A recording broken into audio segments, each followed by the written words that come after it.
Alegria estar com você nesse encontro.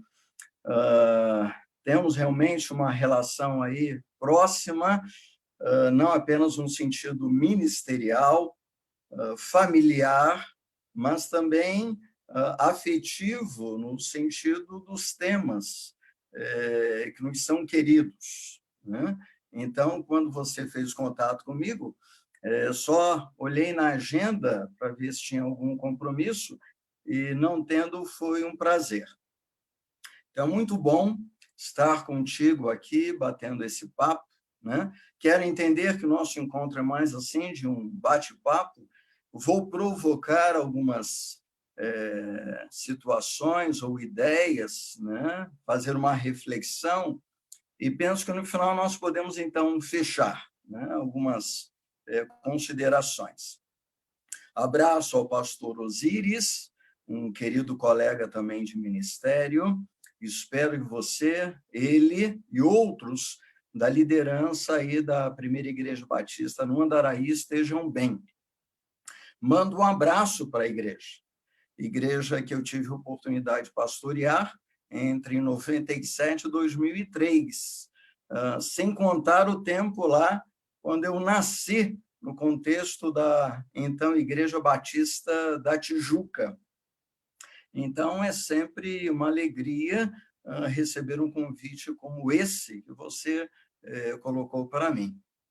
Queridos e queridas, primeiramente, uma saudação às mães nesse dia tão especial. E quando preparava algumas ideias para nosso bate-papo hoje, eu fiquei pensando nas mães diante das crises. E eu queria dizer que, se há alguém que sabe superar crises, são as mães. Então, não sei se o pastor Rodrigo deveria ter convidado uma mãe. Ela tem um conhecimento, né, fantástico sobre superação em crises do que eu. Mas estou aqui e não poderia deixar de dar essa palavra, né? Creio realmente nisso. Se há alguém que, no desempenho de suas funções, desenvolveu a capacidade de superar crises, são as mães. Nem sempre pelo conhecimento intelectual, nem sempre pela formação que tem, muito mais pela paixão, pelo amor, pela realidade que se apresenta a essa mãe, para que ela possa, então, dar conta de algo tão precioso, como a Bíblia diz, que os filhos são herança do Senhor para as nossas vidas. E não poderia deixar de citar aqui a minha mãe, Dona Essi, que foi membro aí na Igreja Batista da Tijuca, jovem ainda, e ali ela encontrou meu pai, se casaram nessa igreja, e eu nasci nessa igreja, meu irmão também, crescemos nessa igreja. E a minha homenagem às mães, ao citar a minha mãe. E queria citar uma outra mulher que foi membro também aí na Igreja Batista da Tijuca, que foi minha sogra, sepultada ontem, a dona Gilma. E fiel ao Senhor, mãe dedicada e alguém que também, enquanto esteve no seio da igreja, lutou pelo crescimento e pelo avanço dessa igreja. Ao citar a dona Essi e a dona Gilma, eu queria, pastor Rodrigo, dizer de tantas outras mães que foram importantes para mim, para Elce, e que estavam no contexto da Igreja Batista da Tijuca, e continuam algumas ainda no contexto da Primeira Igreja Batista no Andaraí. E não há acepção. Eu vou me lembrando de tantas mães, de colegas de embaixadores do rei, da infância, né, que tivemos aí, e vou me recordando, então, dessas mães. Deus abençoe e que o ministério da igreja aí no Andaraí continue firme, contando com essas mães. Há uma passagem, eu gostaria de começar a nossa reflexão em Romanos, capítulo 12, pastor Rodrigo, porque penso que aqui nós temos um pouquinho dessa proposta que está diante de mim, diante do pastor Rodrigo, de você que está acompanhando, então, nosso bate-papo. A temática de hoje é igreja, espiritualidade e emoções. Desafios e recursos diante das crises. Quando eu leio a carta do apóstolo Paulo aos cristãos, ali na cidade de Roma, nesse capítulo 12, vem um pouco à minha mente essa proposta que está colocada hoje no nosso encontro. Romanos 12, capítulo 1, diz assim: rogo-vos, pois, irmãos, pelas misericórdias de Deus, que apresenteis o vosso corpo por sacrifício vivo, santo e agradável a Deus, que é o vosso culto racional. Duas coisas já muito interessantes aqui. Primeira, a citação ao corpo, e a outra, a referência à racionalidade. E aí vamos falar um pouquinho sobre isso quando falarmos sobre o psiquismo humano. O verso 2 diz assim: e não vos conformeis com este século, referência àquele, do autor que se dirigiu aos cristãos naquela cidade. Não vos conformeis com este século, mas transformai-vos pela renovação da vossa mente. Outra referência aqui à nossa temática de hoje. Para que experimenteis qual seja a boa, agradável e perfeita vontade de Deus. Vamos partir, então, dessa colocação do apóstolo Paulo para pensar, então, nessa realidade da relação entre igreja, espiritualidade e emoções. E os desafios e até recursos que nos são colocados diante das crises pelas quais nós passamos ao longo da nossa existência. Então, pastor Rodrigo, eu queria dividir aqui a minha fala brevemente em algumas partes. Não dá para nós considerarmos a vitória, os recursos ou a superação diante das crises se eu não sei o que é crise. E não adianta pensarmos também em igreja, espiritualidade e em emoções se nós não as relacionarmos com o que nós chamamos de crise. No final, então, eu coloco algumas possibilidades que eu colocaria, diria que são recursos para que possamos, então, superar as nossas crises. Agora, uma pergunta que pode nos mover seria essa: o que igreja, espiritualidade e emoções têm a ver com crises? Sejam crises globais, regionais ou crises que são da ordem pessoal, as minhas crises. Eu as tenho. Talvez o pastor Rodrigo as tenha também, mas aí é questão dele assumir ou não. Eu assumo as minhas, né? Eu tenho que dar conta das minhas crises. O que igreja, o que espiritualidade, emoções, o que essas três realidades têm a ver com crises? E aí nós colocamos em um nível macro, chamamos de crises globais. Podem ser regionais, ou então crises pessoais. Muito bem. O que seria, então, uma crise? Já ouvi pessoas falarem assim: quem tem Cristo não tem crise. Aí eu gosto sempre de saber o conceito que essa pessoa tem de crise. Porque se ele tem uma ideia de crise e eu tenho uma outra, essa ideia que foi colocada, eu acho que não bate muito com a minha concepção. Alguns pensadores e estudiosos vão dizer que a crise é uma ruptura que se apresenta em algum momento da existência humana, ou é uma desorganização que se abre em algum momento da existência humana. Tanto a ruptura como a desorganização, elas, ou uma ou outra, pode estar vinculada à minha realidade, a um sistema um pouco mais amplo, que chamaríamos de casamento, então, uma crise conjugal entre duas pessoas, uma crise familiar já não é somente entre duas pessoas, há o casal e os filhos, ou até outros familiares. Pode ser uma crise em alguma organização, em algum sistema, empresas estão passando por crises que elas não criaram, mas em função de uma crise global. Então, quanto de uma crise global chega a uma região e nessa região atinge, então, a minha realidade pessoal. Então, primeiramente, crise é uma ruptura, uma desorganização. Por que chamamos crise?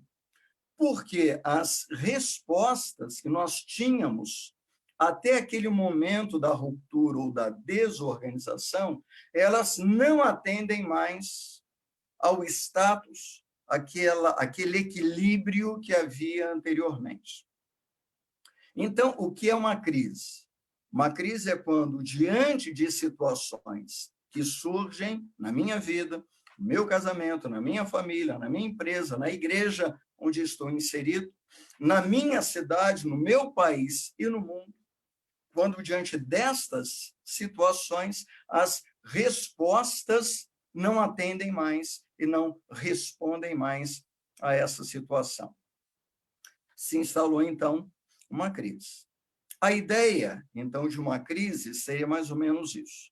Vivências que nós temos, circunstâncias que nós vivemos, e aí apresentamos respostas. Se as respostas forem adequadas, pronto, se dissolve. Se as respostas não forem suficientes, se instala, então, o que nós chamamos de crise. Dá para entender, então, o que o Brasil passa, Paraná passa, Rio de Janeiro, São Paulo, América, Europa, África, em função de uma crise que é uma crise global. Nós, como seres humanos, sempre lidamos, estou colocando aí a longo prazo, com essa questão de viroses. Então, há vacinas, nós nos submetemos a elas, tomamos cuidados com algumas situações, mas esse vírus é novo. Para esse, não há resposta. E se instala, então, uma crise. As respostas estão sendo dadas. Então, a testagem de medicação, a busca por uma vacina, que seria a resposta ideal a essa crise, que é uma crise global. Mas veja, pastor Rodrigo, diante dessa, outras foram se abrindo. Então, há toda uma discussão sobre a economia, porque as empresas estão numa situação muito complicada, não só empresas, famílias, pessoas que trabalham dentro de uma realidade, não têm recursos, como é que vão lidar com essa questão da quarentena, do isolamento social? Bem, aquilo que era uma crise global chega a ser regional e atinge diretamente as pessoas. Então, crise é um processo de desorganização. Não temos respostas. Por isso que alguns falam assim, a crise é também uma oportunidade de superação. Porque, diante deste quadro, respostas estão sendo dadas. Estou falando de uma pandemia. Agora, pense na questão familiar, conjugal ou pessoal. Diante desta situação, onde as respostas não são mais suficientes, outras estão sendo procuradas para, então, elaborar, diluir, resolver, então, essa demanda. É bom, então, lembrar que todos nós temos crises. Para a psicologia, por exemplo, no que chamamos de ciclo da vida, à medida que nós nascemos e vamos evoluindo, nós nos deparamos com as situações que são situações de crise. Então, é comum os pais falarem, puxa, mas mudou tanto lá em casa, havia uma harmonia maravilhosa, mas os nossos filhos agora entraram na adolescência. É, mais ou menos isso, né? Se abriu uma crise. É administrável isso aí. E o problema não é dos adolescentes, é como o sistema lida com esse quadro novo, que é a adolescência, e as respostas que são dadas diante dessa realidade. Muito bem. Diante disso, temos o que nós chamamos igreja. Temos aí duas ideias, ou dois conceitos para a igreja. O primeiro, diríamos que é um conceito teológico. Igreja é formada por todos os salvos e que reconhecem Cristo como seu Salvador pessoal e Senhor de suas vidas, independente da época, independente da filiação, da congregação, onde esse salvo esteja inserido. Então, chamamos de igreja, corpo de Cristo. É uma ideia muito clara nas Sagradas Escrituras, no sentido de que todos que são atraídos ao convite de Deus por meio de Cristo e aceitam o convite, arrependendo-se do seu pecado, confessando-os a Deus por meio de Cristo, passam a integrar essa igreja, corpo de Cristo. Um exemplo muito claro que nós temos dessa filiação à igreja é daquele salteador que, ao ser crucificado ao lado de Cristo, então, a narrativa nos evangelhos é essa, temos, então, Cristo e, ao seu lado, dois salteadores. Em todo aquele processo, a calúnia, a ironia, mas em algum momento, segundo o texto, um salteador olha para Jesus, ele clama, Senhor, lembra-te de mim. Jesus, então, responde a ele e vai dizer, e vai prometer, hoje você vai estar comigo no paraíso. Aquela pessoa não teve a chance, a oportunidade de se filiar a uma igreja local, mas, com certeza, fez parte da igreja, corpo de Cristo. A segunda ideia de igreja é esta da igreja local, como nós lemos aqui na carta de Paulo dirigida aos cristãos numa cidade, a cidade de Roma. Alguns historiadores até pensam que quando Paulo escreve essa carta, não há somente uma igreja, já são várias igrejas cristãs na cidade de Roma, e eles indicam isso pelo final da carta do apóstolo aos cristãos em Roma. Muito bem, essa é a segunda ideia da ideia, ou do conceito da palavra igreja, uma agremiação, uma organização, a reunião desses salvos em uma dada localidade. Esse é um conceito um pouco mais histórico. O primeiro é teológico, o segundo colocamos aí na área da história. Tanto é que, historicamente, até o que nós conhecemos hoje, a primeira igreja local é a igreja em Jerusalém. E ela é constituída após a morte, ressurreição e ascensão de Cristo. E ali parece que há todo um movimento, uma dinâmica dos apóstolos para constituir uma igreja. Ela vai se organizando, ela vai tendo líderes em algumas áreas e ela empreende um ministério direcionado à sua realidade. Penso, pastor Rodrigo, que diante das crises, embora eu faça parte da igreja, no sentido teológico, corpo de Cristo, eu preciso muito da igreja local, essa que de braço me acolhe, de fato me acolhe, essa que de fato me abraça, essa que de fato percebe a minha humanidade e vem comigo e caminha comigo, objetivando, então, o meu crescimento. Bem, aí temos uma primeira igreja batista no Andaraí, como houve lá atrás a igreja cristã em Jerusalém, as 7 igrejas citadas no livro do Apocalipse.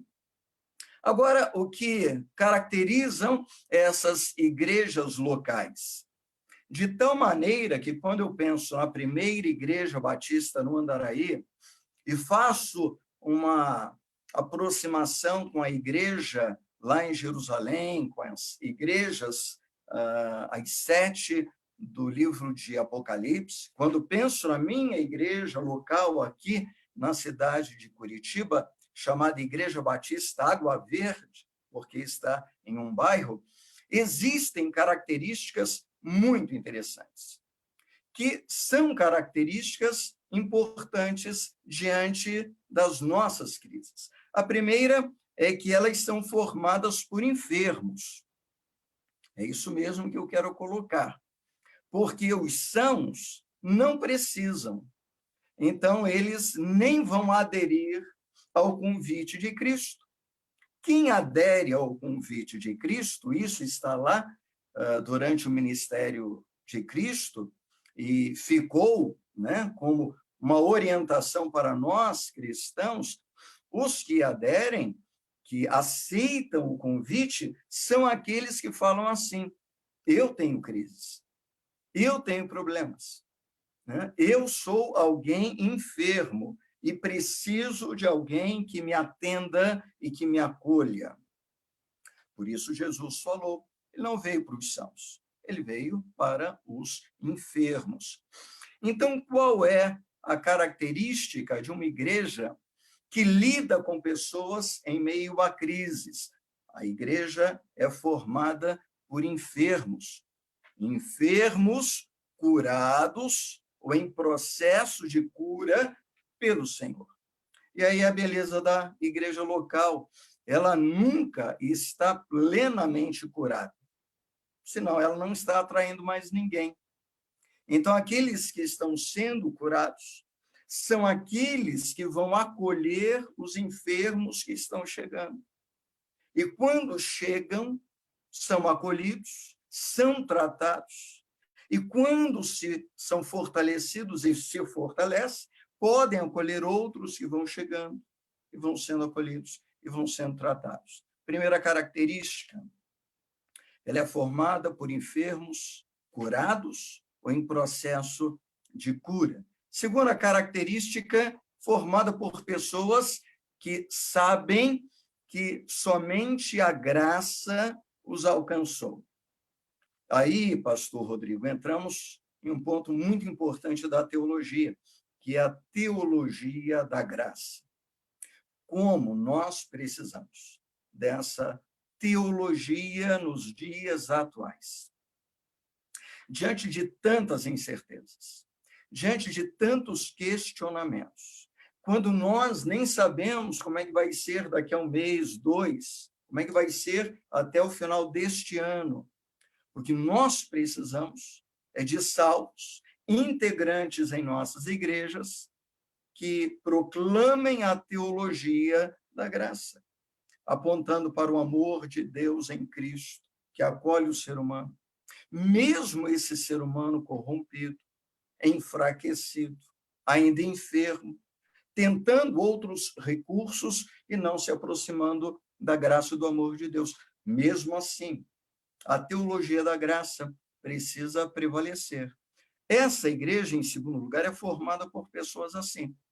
Não estamos ali pelos nossos méritos. Então, olhamos para nós e olhamos a nossa humanidade e falamos, pela graça de Deus. Em terceiro lugar, essa comunidade é formada por pessoas que sabem, não apenas pela compreensão intelectual, mas pela vivência do amor de Deus e do perdão de Deus em Cristo Jesus. Então, não importa se é a igreja em Jerusalém de 2000 anos atrás, se é alguma igreja no contexto medieval, se é uma igreja na Europa de hoje, ou uma igreja na América Latina de hoje, essa igreja tem como característica a percepção do amor de Deus e do perdão que ele oferece a cada um de nós. Bem, e aí nós vamos então acolhendo outros também, porque não conhecem essa realidade. Por fim, essa igreja, em quarto lugar, é formada por enfermos restaurados, em processo de restauração, que percebem a graça de Deus, acolhem o amor e o perdão e querem viver a espiritualidade. Bem, aí entramos para um outro ponto da nossa fala de hoje, né? E com espiritualidade, eu queria dizer que é algo diferente de religiosidade. Podem até uma estar próxima, muito próxima da outra, mas a religiosidade pode não ter características da espiritualidade. E há uma forma de espiritualidade que também abandona traços e aspectos da religiosidade. Eu diria que o ideal seria a aproximação desses dois aspectos. Então, quando nós encontramos Cristo durante seu ministério terreno, algumas vezes eu procuro lembrar isso historicamente, a posição dele não é com relação à religião em si, mas a forma como se vivia a religião naquela época. Mesmo porque ele teve práticas que eram práticas do cunho religioso da sua época. Então, ele esteve com os 12 apóstolos e participou da Páscoa, com ritos que seriam ritos de uma religiosidade. Só que há muito de espiritualidade nessa ação que nós encontramos de Jesus Cristo. Mais espiritualidade, diria, do que a religiosidade. Então, também para a espiritualidade existem alguns sentidos. O que seria espiritual para alguns? O espiritual é a oposição à força do meu corpo e da minha carne. Então, eu preciso fazer sofrer a minha carne para que o espiritual possa prevalecer. Pontualmente, talvez alguns ainda façam isso, mas no meio cristão isso já ficou para trás. Não há mais essa dualidade, no sentido de corpo e espírito. Então, vou sacrificar o corpo para dar lugar ao espírito. Mas é um sentido, historicamente, ele esteve muito presente no cristianismo.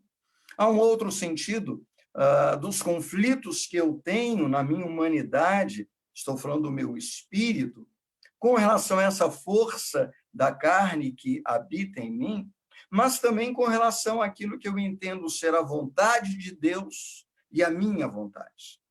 Então, quando nós falamos, bem, eu fiz a vontade de Deus, essa é a demanda do Espírito. Quando eu fiz a minha, não foi tanto do Espírito. Pena, porque também não sei como é que a gente divide. Talvez essas divisões criem conflitos e gerem crises na vida das pessoas. Ainda também a ideia de espiritualidade em oposição ao profano, então a busca daquilo que é sagrado. Então eu posso empreender uma trajetória de vida em busca do sagrado, isso é espiritualidade, deixando então aspectos que são aspectos do profano. Mas eu gostaria de pensar em espiritualidade a partir da compreensão da teologia cristã da reforma, sobretudo no sentido de que nós, seres humanos, formamos uma Deus em cada um de nós. Podemos até nem reconhecer a imagem de Deus em nós, e muitos não reconhecem. Muitos passam por suas vidas e em suas trajetórias e dizem Deus nem existe, embora tenham marcas da imagem de Deus em suas vidas. Então, esse é um aspecto que eu queria colocar da espiritualidade. Continuamos, aceitando ou não, marcados pela imagem de Deus em nossa vida. E quando temos a consciência disso, e aí vamos para a área do psiquismo, eu penso assim, puxa, se eu tenho essa imagem, eu gostaria que ela pudesse aparecer cada vez mais. É aquilo que o Novo Testamento fala assim, quando aceitamos a Cristo e o trazemos para a nossa vida, que passamos a ter a mente de Cristo. É isso mesmo. Eu posso ter a imagem de Deus em minha vida, mas ainda a minha mente não é a mente de Cristo. Mas quando eu me reconcilio com Deus em Cristo, temos outro elemento aí que eu marcaria um elemento muito importante da espiritualidade. Não só a imagem, agora a reconciliação que nós temos, então, com Deus em Cristo Jesus. Por isso, Paulo também, ao escrever uma outra carta dirigida às igrejas de uma região chamada Galácia, então, carta aos Gálatas, no capítulo 5, ele fala do fruto do Espírito na vida do cristão. E esse fruto, em 9 elementos, começa com amor, passa pela alegria e chega na paz. Depois avança para a paciência, a amabilidade, bondade. E ainda aponta para a fidelidade, mansidão e domínio próprio. Muito bem. São esses os aspectos que eu chamaria aspectos ligados, então, à espiritualidade.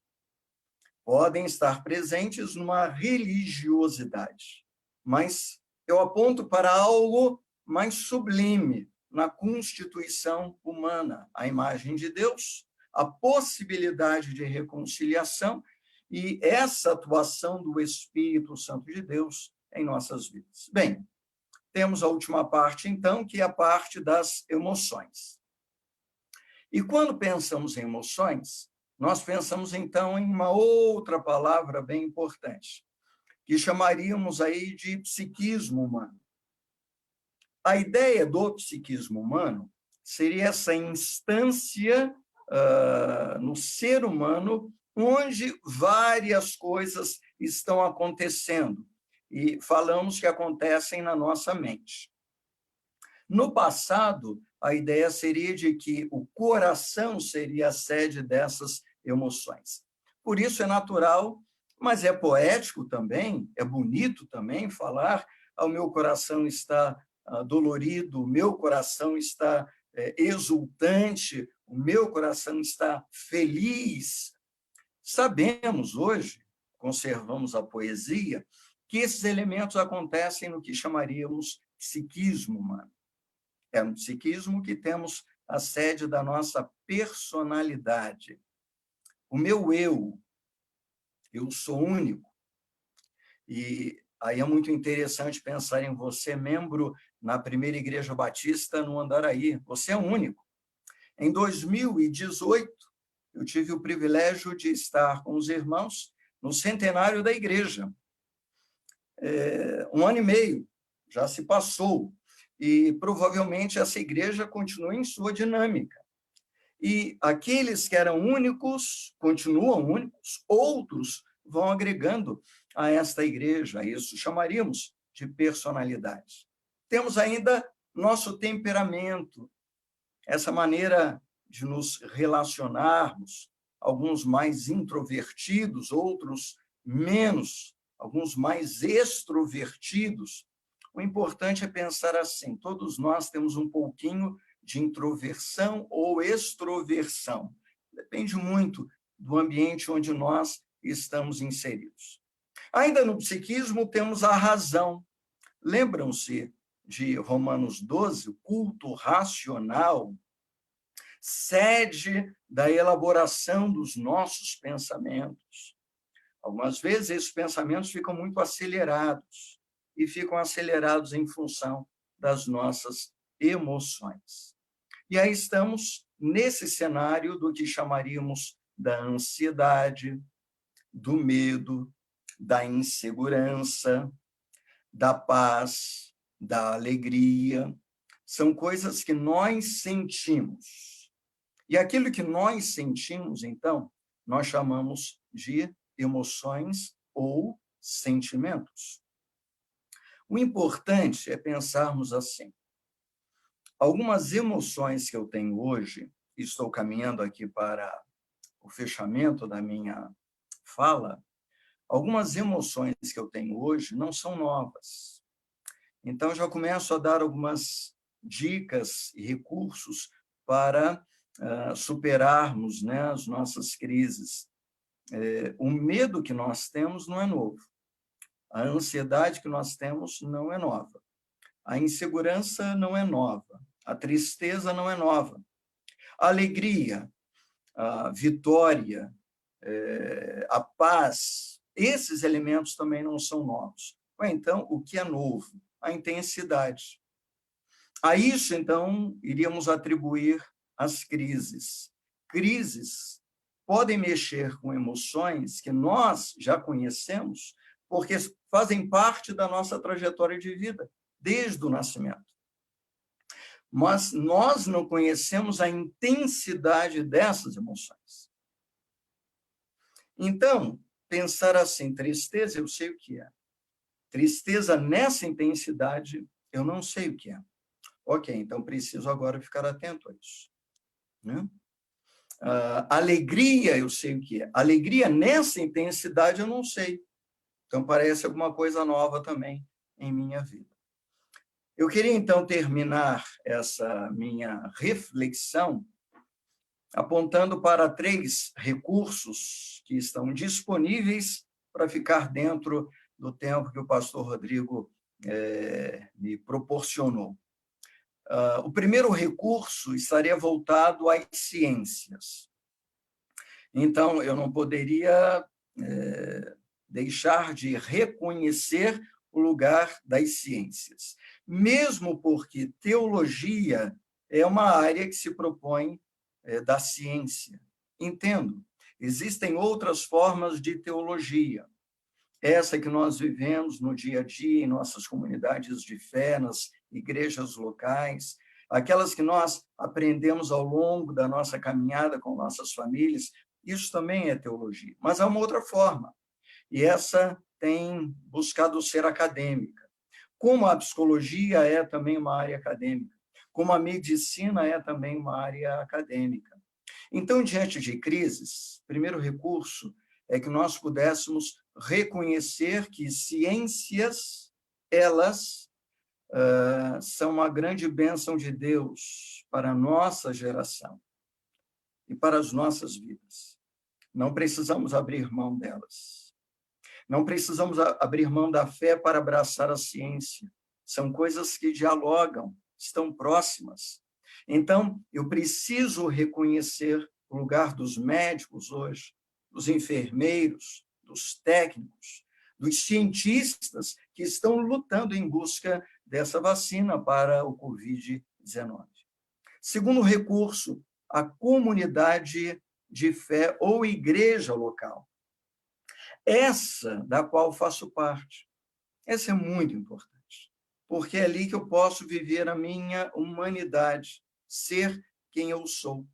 E aí, pastor Rodrigo, vejo nesses dias uma oportunidade grande de uma crise global, regional ou local, para que as igrejas ministrem para as pessoas que fazem parte e tantos outros que estão precisando, que sejam acolhidos na sua humanidade, no seu quebrantamento, nas suas dores, nos seus sofrimentos. E o último recurso, esse você tem, é a sua espiritualidade. Independe da religiosidade, independe do templo aberto, independe do contato próximo com o pastor, independe da liturgia do culto. Esse lado espiritual, onde temos a imagem de Deus, onde nos reconciliamos com o Pai, pelo amor e pela graça, nós temos também pelas consolações do Espírito, porque é Ele, como disse anteriormente, que ao abrir os elementos do seu fruto, Ele garante amor, alegria e paz. E os outros elementos que eu já citei. Bem, seria uma grande oportunidade de, além da religiosidade, experimentarmos a espiritualidade.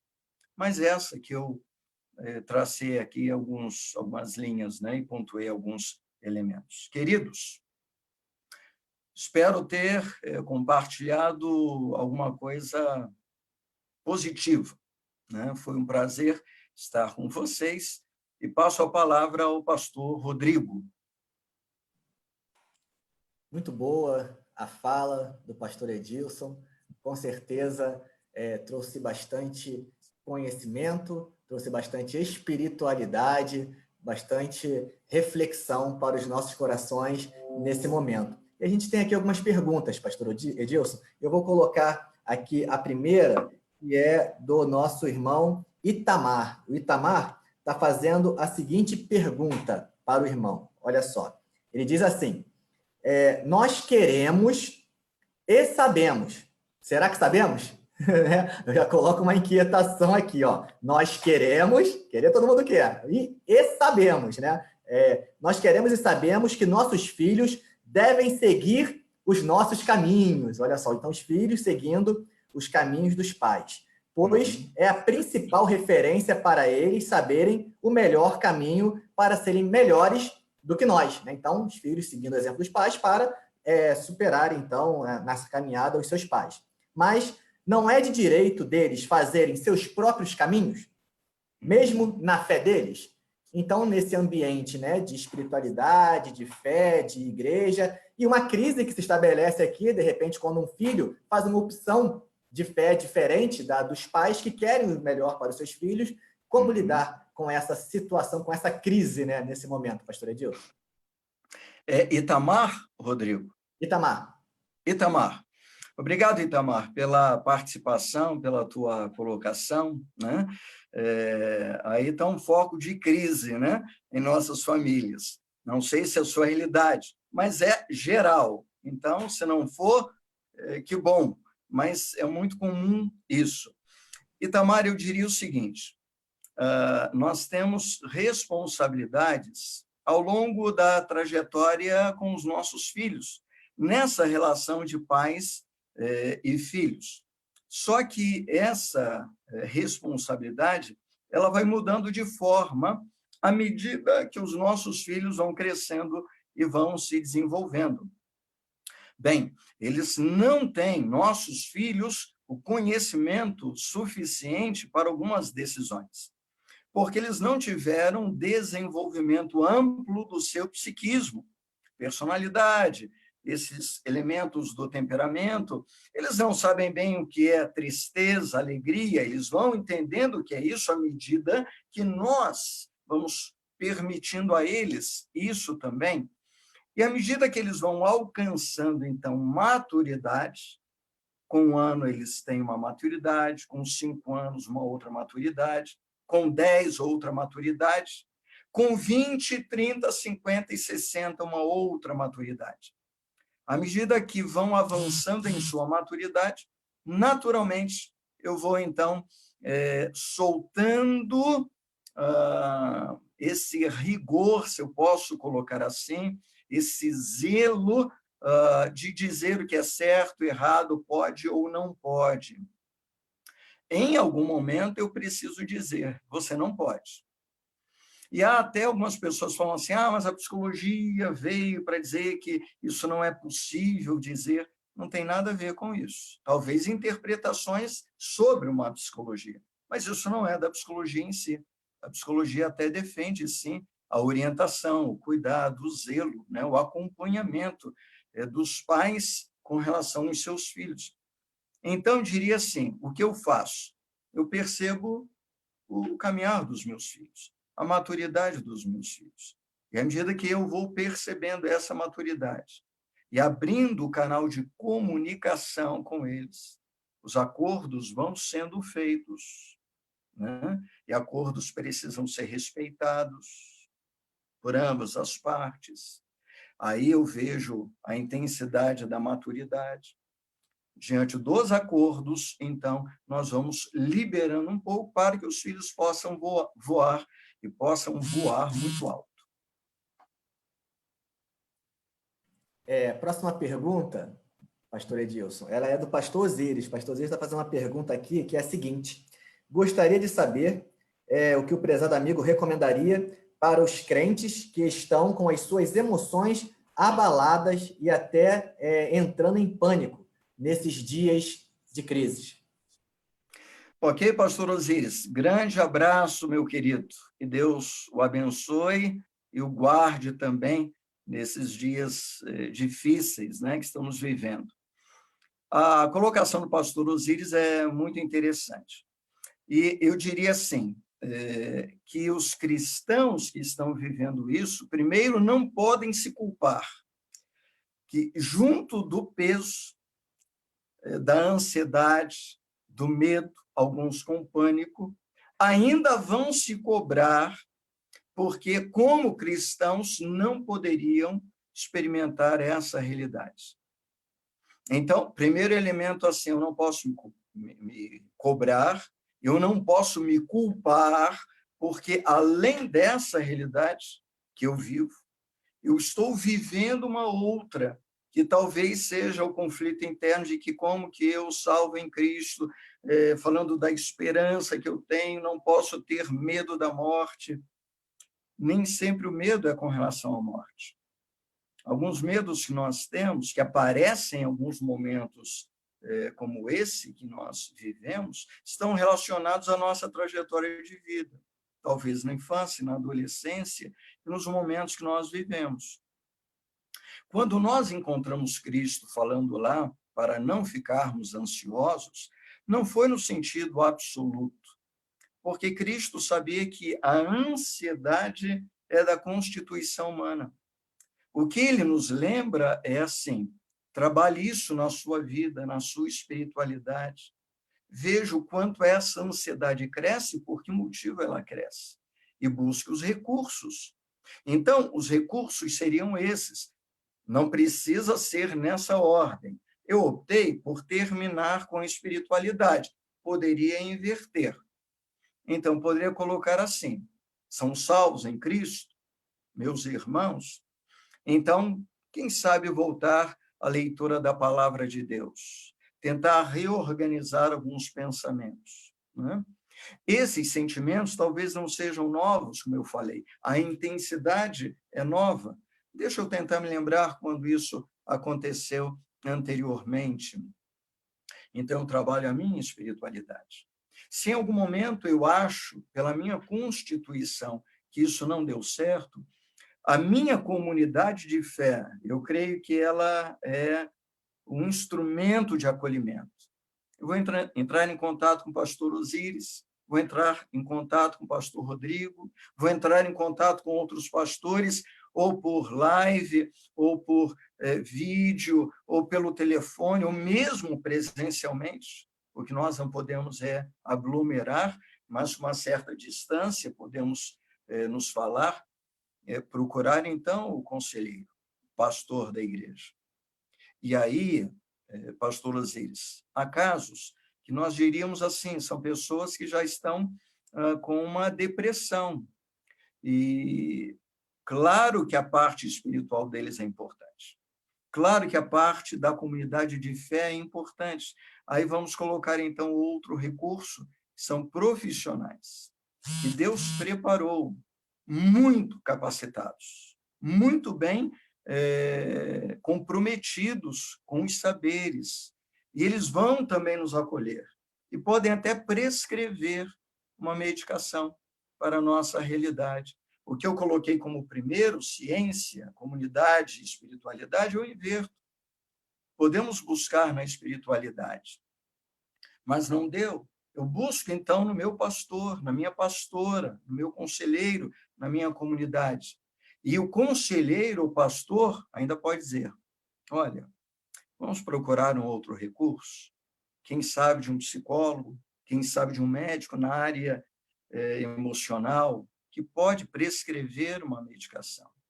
Eu penso que os recursos, sejam da religião, da teologia ou das ciências, são recursos abençoados por Deus para as nossas vidas. Desdobrando essa sua colocação agora, pastor Edilson, o senhor que é professor, né, da Faculdade Batista do Paraná, tanto na graduação quanto no programa de pós-graduação, no mestrado, eu queria fazer uma pergunta minha, né? Aonde que uma boa teologia, né, uma boa reflexão teológica pode colaborar nesses momentos, né, de dúvidas, de crise, que os membros das comunidades passam, e em que ponto também, de repente, uma má formação teológica pode também fazer um contraponto, né? E, de certa forma, enfermar mais as pessoas. Então, essa boa teologia, como que ela pode ser um instrumento também para somar nesse momento que estamos atravessando? Ótimo. Boa colocação a tua, pastor Rodrigo. Eu diria assim, que tanto a teologia, grosso modo, como ciências, grosso modo, são bons instrumentos para a humanidade. O que vai depender um pouco é daqueles que vão instrumentalizar teologia e ciência. Aí sim, eu preciso ter cuidados. Às vezes, nós culpamos a ciência porque passamos por uma situação onde quem instrumentalizou não foi feliz por alguma razão, não sei qual a razão. E também culpamos ou a igreja, ou a religião, ou a teologia, porque alguém instrumentou a teologia e não foi feliz. E aí diríamos que é uma teologia não muito saudável. Bem, a teologia e a ciência são elementos bem saudáveis. Eu preciso ficar atento, sim, a essa interpretação que é feita. Na nossa faculdade, nós temos um grupo de pesquisa e ele está vinculando essas duas áreas.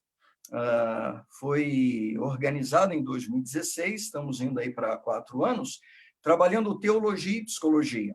O que nós queremos? O que nós queremos é que essa teologia, cada vez mais, por isso que eu falei que há uma que é da comunidade, que é da vida da pessoa, mas há uma também que é nesse nível onde estamos trabalhando, né? Tantos, no Brasil inteiro e fora, buscando uma teologia que seja uma teologia saudável. A tua pergunta me ajuda a relembrar o que eu falei anteriormente, que é a teologia da graça. Precisamos dessa teologia, porque senão mais peso as pessoas carregarão, além daqueles que estão levando. Porque o desemprego, o salário foi reduzido, a doença chegou, o falecimento e tantas notícias ruins. Precisamos da teologia da graça. Eu diria que essa é uma teologia muito saudável e precisamos falar um pouco mais dela.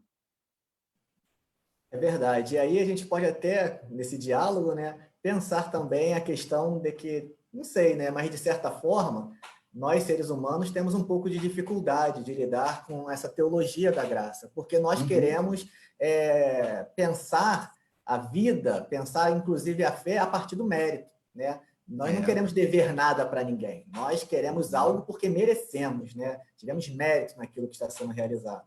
Nesse sentido, a teologia da graça vem e nos desmonta totalmente e demonstra a nossa fragilidade, como no início da sua fala você colocou, né? Que temos as nossas crises também, eu também admito as minhas crises, como você aqui no início, e esse desnudar da alma humana diante desse Deus que é grandioso, libertador, salvador, acolhedor. Lembrando aqui o Dia das Mães e lembrando dessas figuras, dessas imagens que são apresentadas desse Deus, como aquele pássaro que com as suas asas, no Salmo 91, quer colocar os seus filhotes debaixo de suas asas, ou como também, né, aquela expressão hebraica para nomear Deus, o El Shaddai, né, aquele que provê, aquele que amamenta, aquele que alimenta, que acalenta em seu colo, transmitindo não só o nutriente, mas o calor para os seus filhos. Quer dizer, esse Deus que nutre, que cuida da gente, às vezes a gente tem dificuldade, né, de se relacionar com essa proposta de teologia também, né?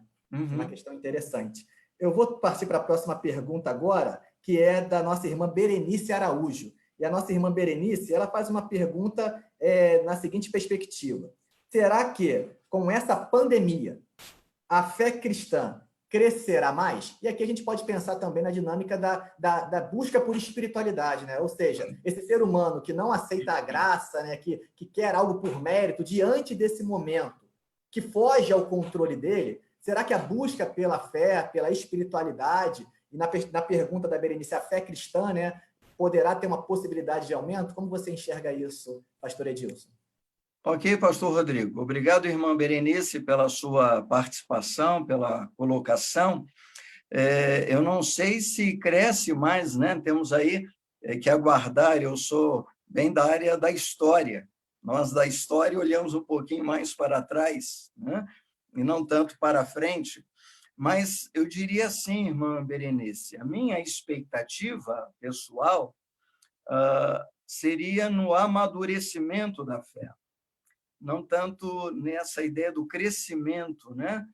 Seria como, na minha realidade como cristão, nos meus relacionamentos, no sentido que eu dou à vida, se essa realidade que começou tão longe de mim, né?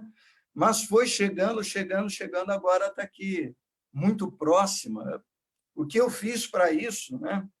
Aí vem essas questões de culpa que nós temos e que desenvolvemos, a salvação que eu tenho que provar alguma coisa e fazer, porque não é suficiente a graça de Cristo dada pelo Pai.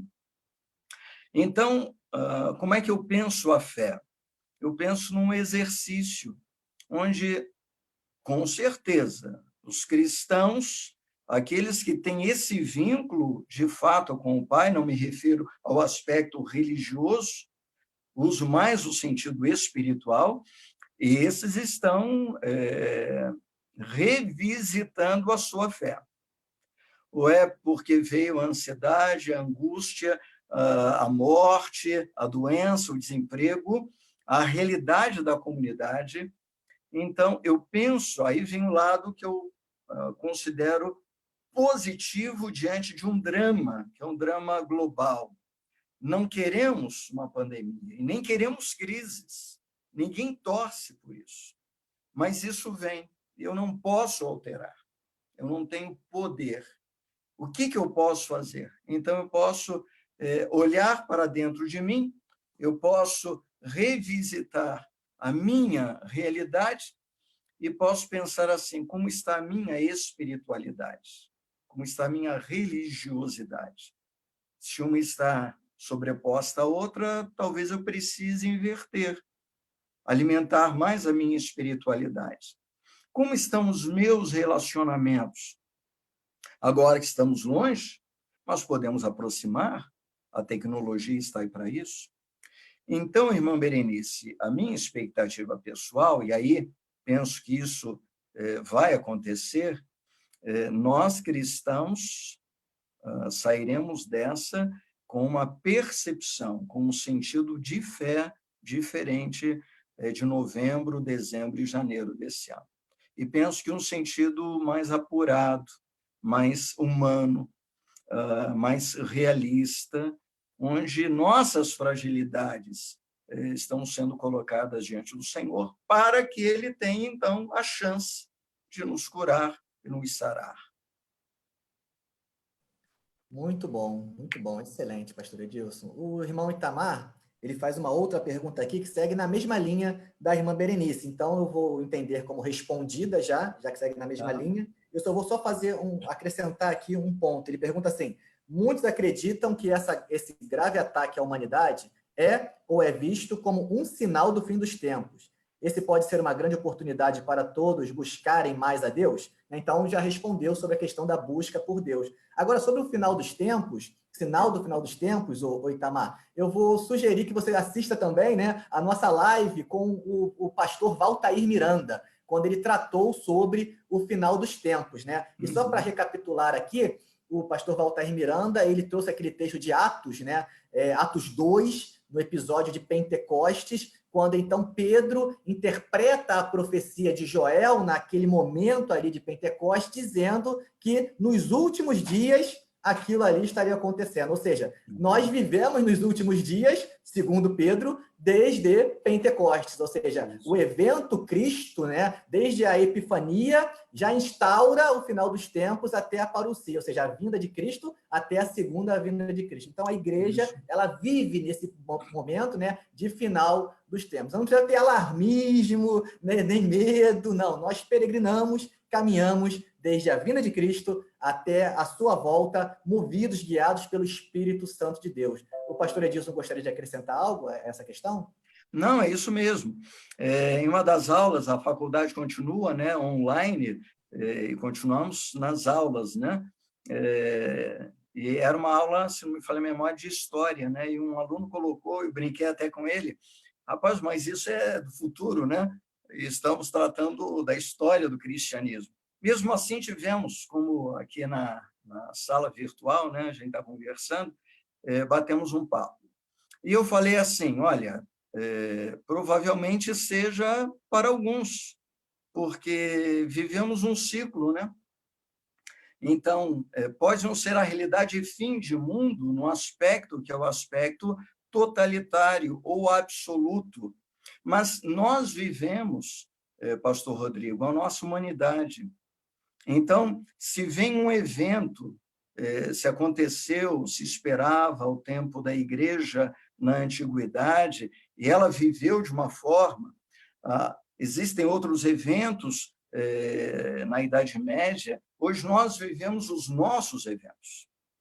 E aí eu penso assim, tanto teologia como psicologia podem ajudar, porque elas nos ajudam a pensar no sentido que nós damos à nossa vida na atualidade. Aí sim, aquela fala de Cristo é muito importante, né?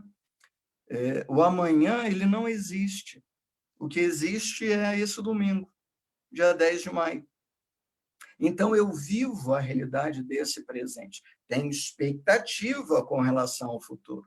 Tenho expectativa com relação ao final desse ano.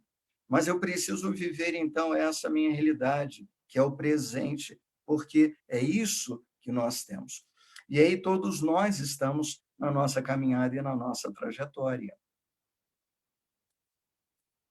Muito bom. Tem uma fala, né, de Agostinho, que Agostinho, pensando a temporalidade, ele vai dizer, assim, com as minhas palavras aqui, que o passado não existe, né? Coloque o passado aqui para a gente, né, manuseá-lo. O passado não existe, né? O futuro também não existe, não está aqui. Sim. E o presente, para ser presente, ele tem que se tornar passado. Porque Sim. se o presente não se tornar passado e se estabelecer, nós temos, então, uma presentificação do presente, ou seja, nós temos a eternidade. Sim. O presente tem que virar passado. Ó. Passou. Então, o que ele vai propor a partir daí? Né? Ele vai dizer, então, Sim. que o que nós temos é a alma humana, que, de alguma forma, né, dá sentido, né, Isso aí. Ao passado, ao presente e ao futuro. Então, ele diz que, por mais que digam que existem 3 tempos, né, o passado, o presente e o futuro, o que nós temos, na verdade, é a alma humana no presente, dando sentido ao passado, dando sentido ao presente e dando sentido ao futuro. Então, nós temos o presente do passado, o presente do presente e o presente do futuro. Questão interessante em relação à nossa temporalidade.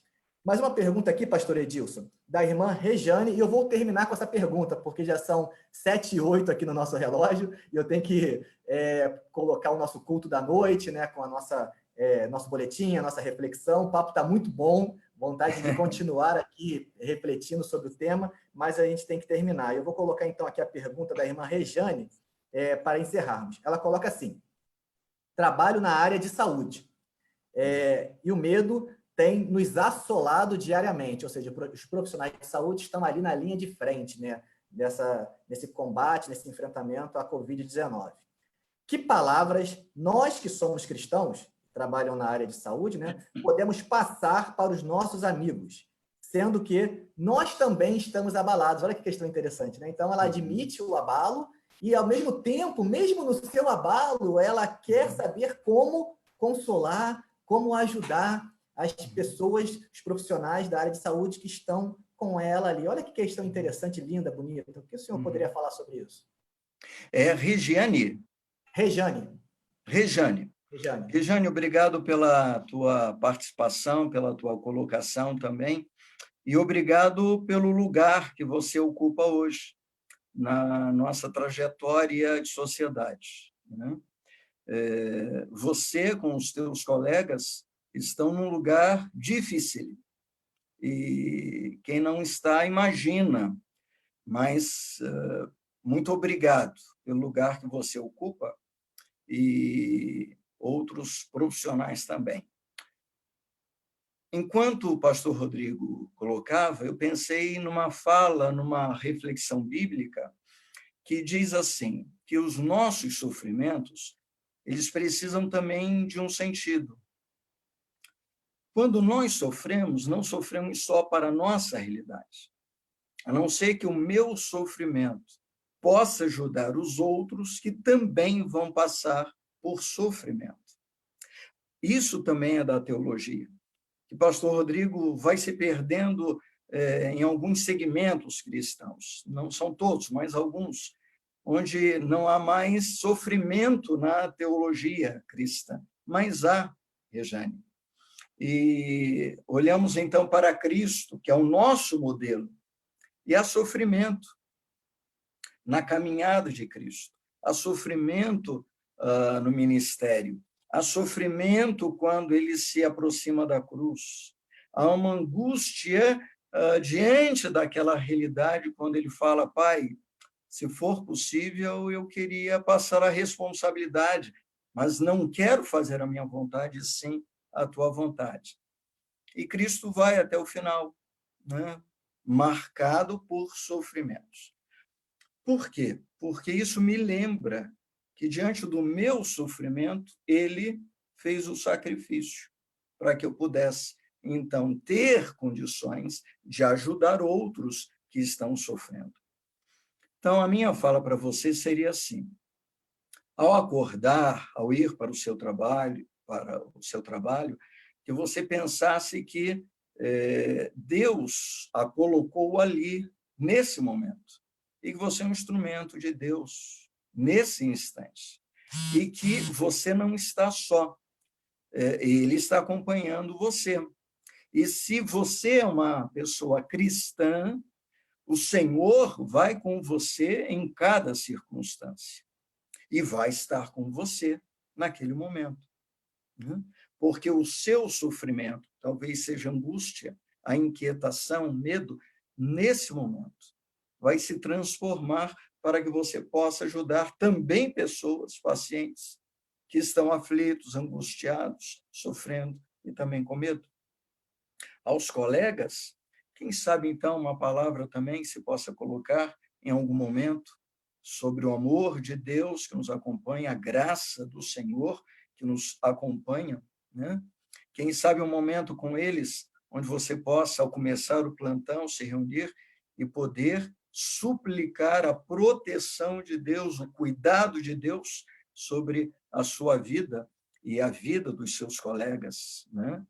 Vidas muito preciosas para a nossa sociedade. É importante que você saiba e que eles saibam também disso. Cresce, pastor Rodrigo, essa aproximação entre ciência e espiritualidade. Então, em vários hospitais, né, alguns até aqui em Curitiba, com capelania, não há preocupação aqui religiosa.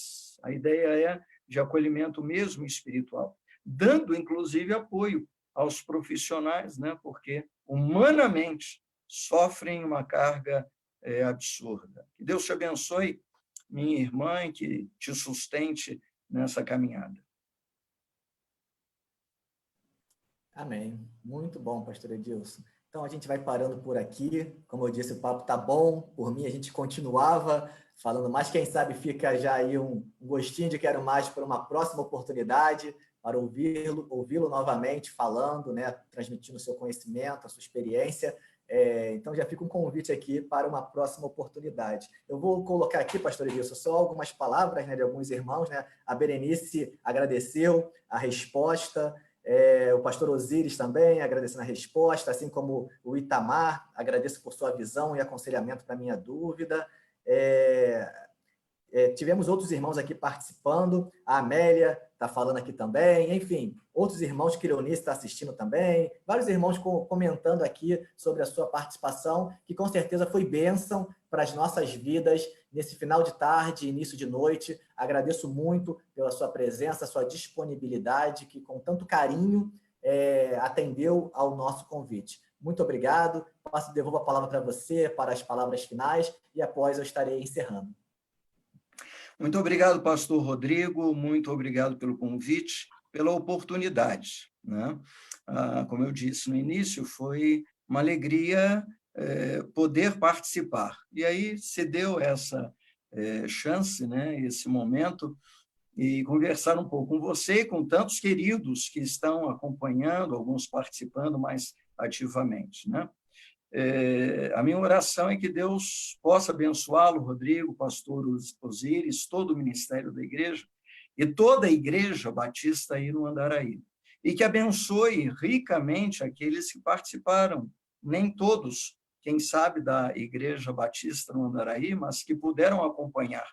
Que Deus possa abençoá-los, protegê-los, e que nesse momento tão delicado, as misericórdias do Senhor repousem sobre todos nós, agora, e se Deus nos permitir, então, no amanhã que aguardamos. Obrigado, pastor Rodrigo.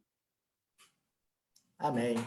A nossa live ficará gravada, tá na página da igreja, se depois o senhor quiser compartilhar também, a mesma estará lá, disponível na página do Facebook da igreja. Eu agradeço a todos que estiveram assistindo, acompanhando, interagindo, tanto os membros da Primeira Igreja Batista no Andaraí, como aqueles também que não são membros, mas que nos acompanham pela internet. Com certeza, esses vídeos têm um alcance imenso. Inclusive, essa é uma questão, pastor Edilson, que impactará, né, a igreja enquanto resposta para a crise. Comentávamos que, por exemplo, num culto matinal nós tínhamos X pessoas presentes, né? Com a questão da internet, a divulgação dos cultos, né? As pessoas assistindo em casa, tanto ao vivo, né, quanto durante o domingo, porque alguns vão assistindo conforme o seu tempo em casa, a gente ultrapassa o número de pessoas que assistiram o vídeo, né, naquele domingo, do que, às vezes, as pessoas presentes no culto. E a mesma coisa em relação às nossas reuniões de liderança. Fizemos a reunião por esse aplicativo e tivemos uma presença da liderança maior do que tínhamos no presencial, né? E assim por diante. Então, a gente tem percebido que isso é algo, são respostas que nós não tínhamos ali no Andaraí. A utilização da ferramenta da internet, nós não tínhamos essa resposta, porque a crise não tinha se instaurado, então não era uma pergunta feita ainda, essa pergunta não era feita, e inclusive, pastor Edilson, a gente lembrou que há um tempo atrás, nós tivemos inclusive uma assembleia na igreja, onde se discutia se podia ter computador na igreja ou não.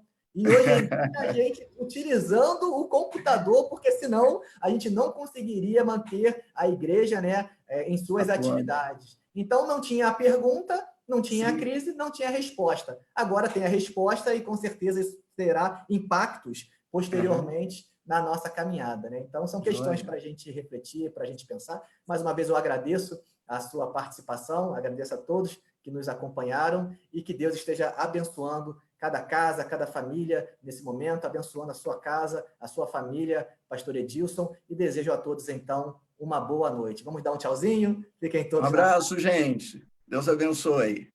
Amém. Fiquem na paz.